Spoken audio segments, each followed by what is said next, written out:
Update. My stepdad turned my family against me. Original post. So let me start this off by saying I apologize for how long this may be. My dad passed when I was 15. Him and my mom weren't all that close by that time, so while it hit me hard, she wasn't as phased as you'd expect.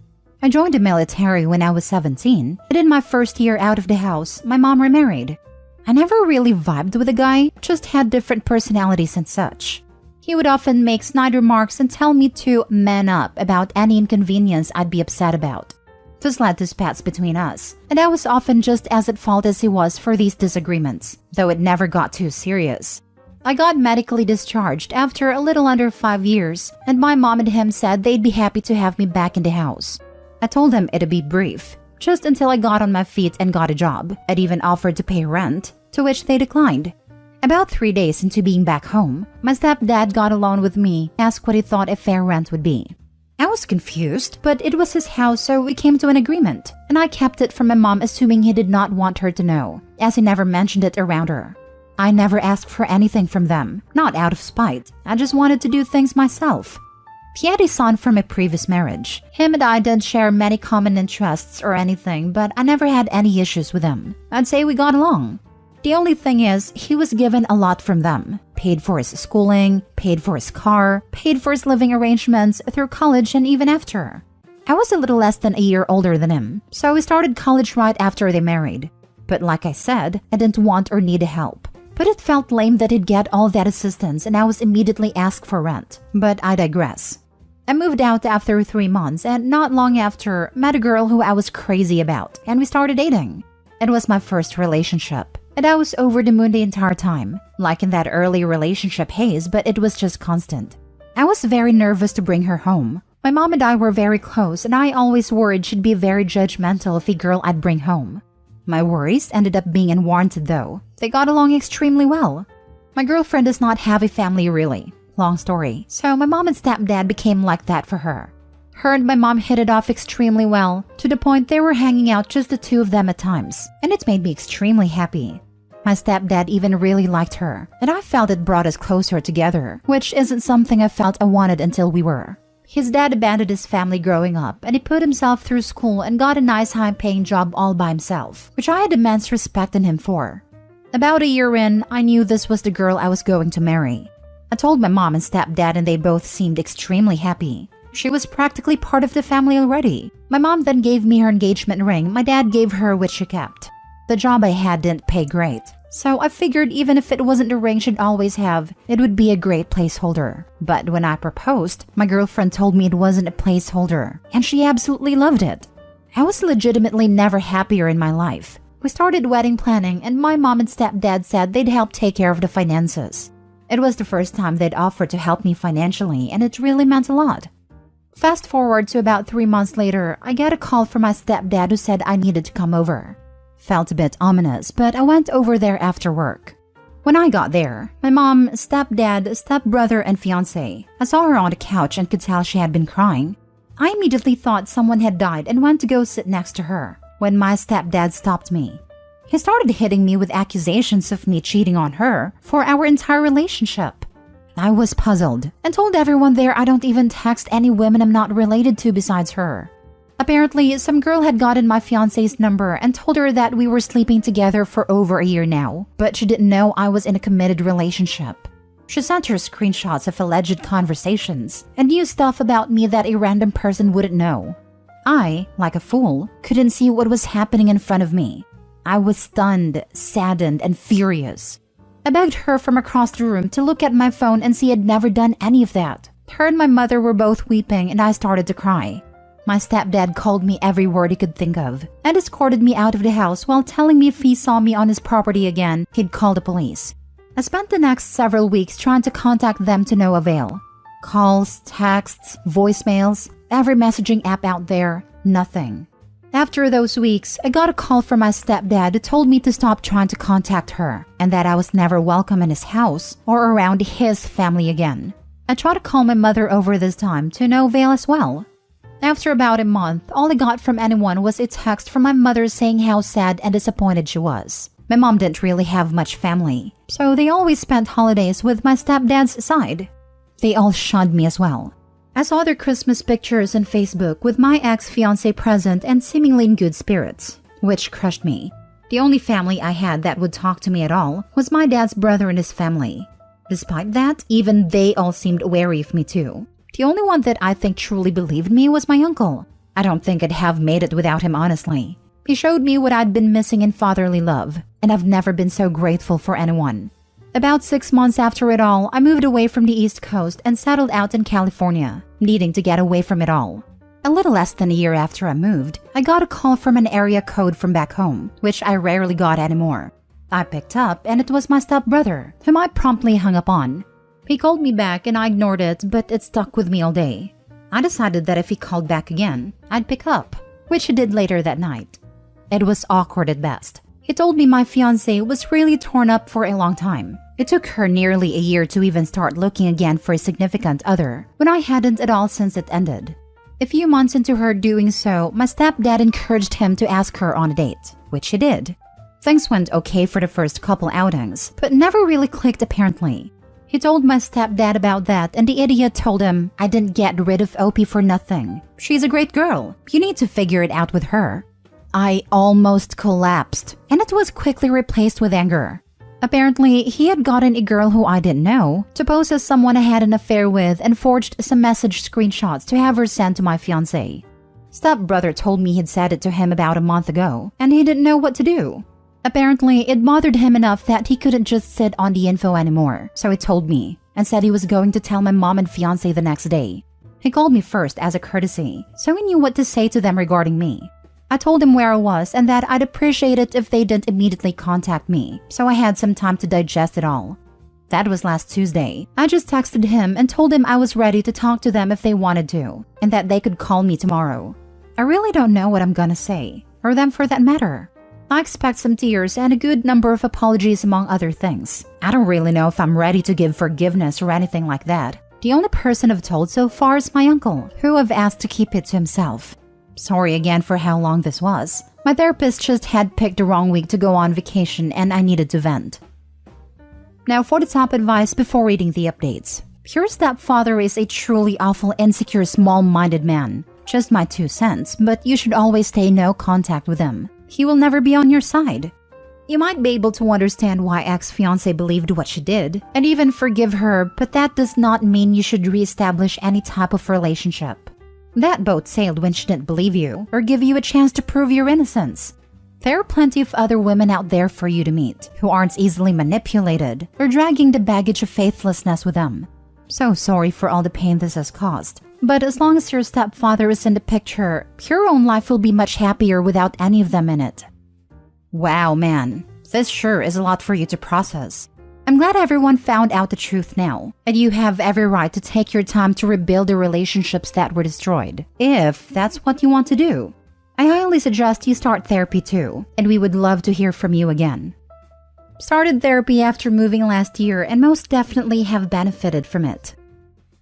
Now for the first update. Sorry for the delay. Busy day at work and obviously a lot of other stuff on my mind.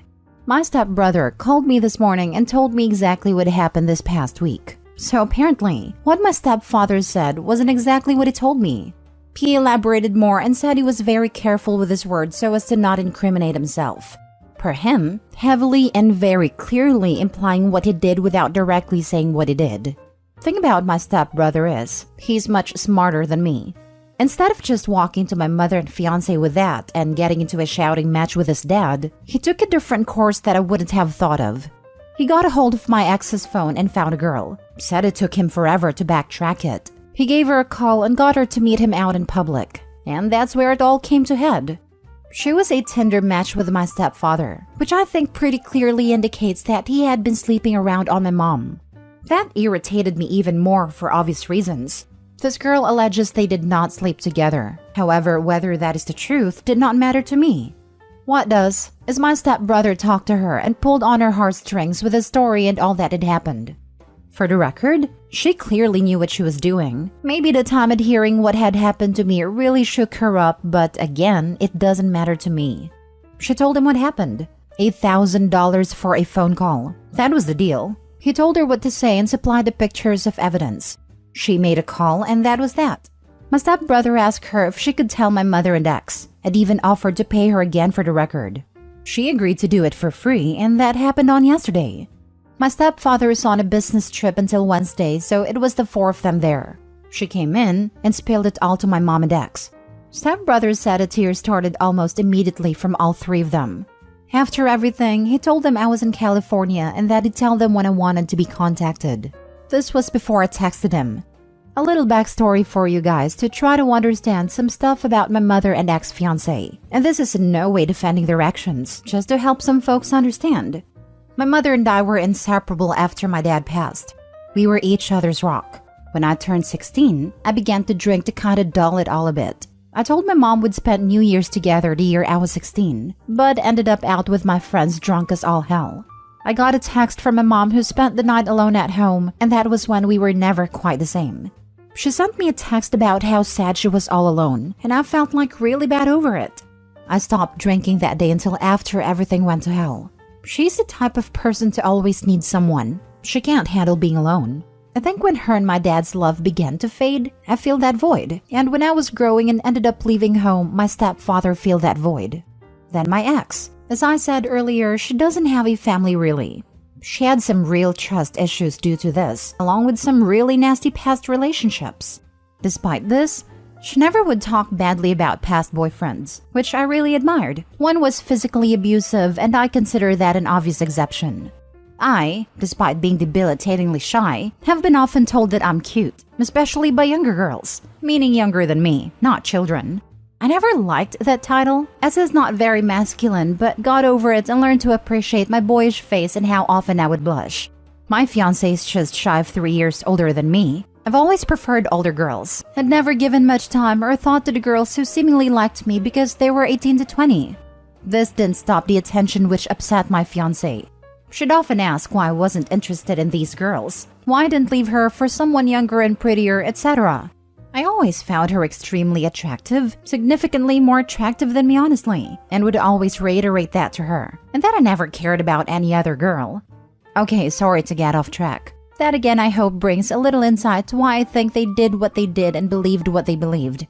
Again, this is not an excuse for them, nor am I really all that understanding personally. At the end of the call with my brother, he said they both wanted to call today, and I told him that'd be fine, so I sat and waited. By about 3 p.m., I was a little confused. I started to wonder if he'd made it all up to mess with me. It really worried me honestly. Then I got a text from him asking if I was all good, and I said yeah, and asked if they were actually planning on calling today. He said they'd been trying for the last few hours. I blocked them both when I moved out west and forgotten. Why I didn't block him, I don't know. I'm thankful I didn't though. So I unblocked them both and got a call from my mom about 10 minutes later. First thing she said was I sounded different. I almost hung up right then. Took all I had to just say yeah. She broke down immediately after that. I really thought I'd feel more. I'd be lying if I said I felt nothing. But the pain of it all just took hold of me more than her words. She asked if I'd gotten her texts. I said no. I guess she'd been trying to text over the last year, but I had her number blocked. If she really wanted to reach me, she could have. Maybe that's a little crappy, but I know it's true. I pretty much told her that I'd be willing to build some semblance of a relationship back with time, and she was happy with that. She also told me she was getting all her necessities out of the house before my stepfather got home, and she'd be filing for divorce immediately. I believe her too. She may be a poor excuse for a mother in my eyes, but she's never been someone to take half measures. I really wish I could be there to see that prick's face when he comes back to an empty home. My ex got the phone next and did the same tearful apologies my mom did. I felt a little more with her. I actually tried to get her to think and remember how many times I told her I'd never do that to her and how much I loved her, and she was beside herself. And to be honest, I'm glad. We talked for about half an hour and I really thought it was pleasant. Even though I told myself for over a year now that it would never happen again, thought there could still be something to us. She told me she still had a ring and it's made me upset, and just told her to give it to my mom, cause it didn't belong to either of us anymore. I could tell that really crushed her and selfishly I wanted it too. She asked if she could call/text me. I told her it's fine, but to not expect a prompt response either way, which she understood. Pretty much gave her the same ultimatum as my mom, though I said any chances of us having a future relationship were very slim, which she said she understood too. I talked to my brother last and thanked him for everything he'd done. He was helping my mom get her stuff out of his father's house, apologized for all that happened, and told me he was going to go tell the rest of the family everything as well. Them, I have no connection to and won't say a word to, I don't imagine. Except my stepdad's mother, oldest person in either of the families, and she wished me a happy birthday and Merry Christmas over the last year. Maybe she was old enough that she doesn't care. Maybe she felt bad, but I'll talk to her odd as it is. Sorry for all the rambling. I fly home for my uncle's 60th birthday the first week of March. It'll be my first time home since I moved out here. I'll definitely plan on seeing my brother as well. I'm not adverse to seeing my mom and ex, but I've made it clear to them that I've got a lot of healing to do and so do they. If anything further happens, I'll update again. Maybe after the trip home, but that looks like it for the time being. Also, this is kinda the last social media I have. I haven't been on here super often in the last year for the reasons I'm sure you could guess. I truly haven't seen any similar stories to mine that have been referenced in the comments, though I'd like to if you can find them. Thank you, everyone. Second update. I got a call from a number back home. I deleted most of my numbers a while ago from anyone I wasn't talking with. I picked up and it was my stepfather. He said hello and I hung up, then blocked the number. I immediately called my mom, fiancé, and brother. They're all safe and not around him. Mom is in a hotel that he doesn't know about. Fiancé and brother are at their own residences, and both say they feel adequately protected. He is not by any indication a violent man, but better safe than sorry. My brother said he got a call from him this morning when he got home after my mom wasn't there and wouldn't answer. Brother just told him what happened and not to contact any of them. Not sure how long he sat there, but he called me around 3 p.m. Pacific. Then about an hour ago, I got a message from a different number saying we need to talk. I assume that's him, and I haven't responded. That's the latest. Third update. Stepdad's mother called me. Had her number saved because of what I previously stated. Was a bit worried it may have been him trying to gather some info or something. It wasn't. She's a very sweet lady who did not have to be nice to me in any way, but has shown me compassion. She was very nice and wished me well while also apologizing on behalf of the family. I thanked her and wished her the best too. Shocking it came from that woman.